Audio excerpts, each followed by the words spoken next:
In 1849, we found gold, and people from all across the globe flocked to Australia to see if they could make themselves a mint.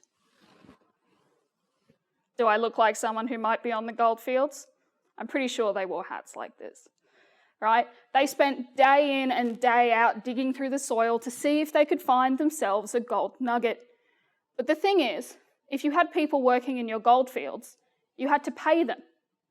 But we didn't have enough coins to go around. So people started getting a little bit inventive. They tried to be a little bit smart.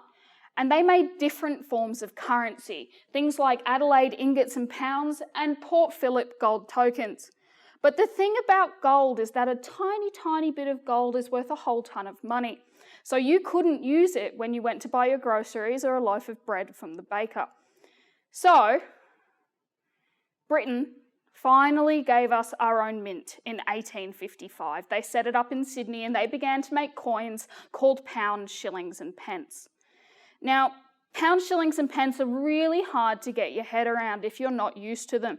They use a whole ton of different complex maths. So there were 12 pence to every shilling, 20 shillings to every pound. That meant 240 pence per pound. There were a couple of other coins in there as well, like halfpennies or threepences or sixpences or farthings or crowns or guineas. Everything had a nickname, so there was something called a bob. What do you reckon's easier? Pounds, shillings and pence, or 100 cents to the dollar? I'd probably say 100 cents to the dollar, right? We call that decimal coinage. It's multiples of 10.